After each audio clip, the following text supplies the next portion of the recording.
ये पॉलूनिया का पौधा है। Al Raza garden nursery farm and agri services Minchnabad के फार्म पर लगा हुआ है। ये पॉलूनिया का पौधा आप देख रहे हैं, किस कदर खूबसूरत इसकी शेप है।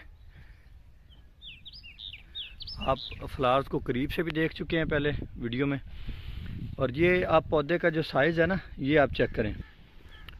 14 माह इसकी एज हो चुकी है, 14 माह।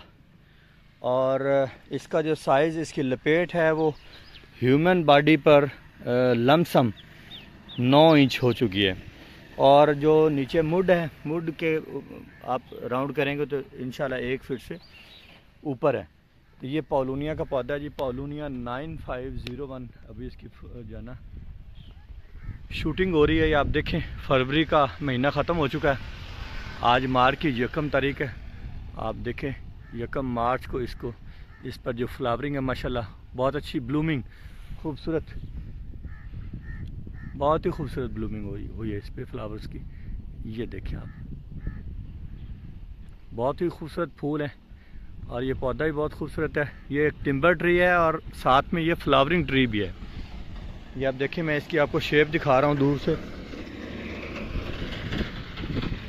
पॉलूनिया 9501, ये आप इसकी शेप देखें, किस कदर खूबसूरत इसकी शेप है। इसके प्लांट्स हमारे पास मौजूद हैं। आप हमसे इसके प्लांट्स की एडवांस बुकिंग भी कर सकते हैं। अप्रैल में इंशाल्लाह हम बल्क ऑर्डर में दे सकेंगे इसके आपको पौधे।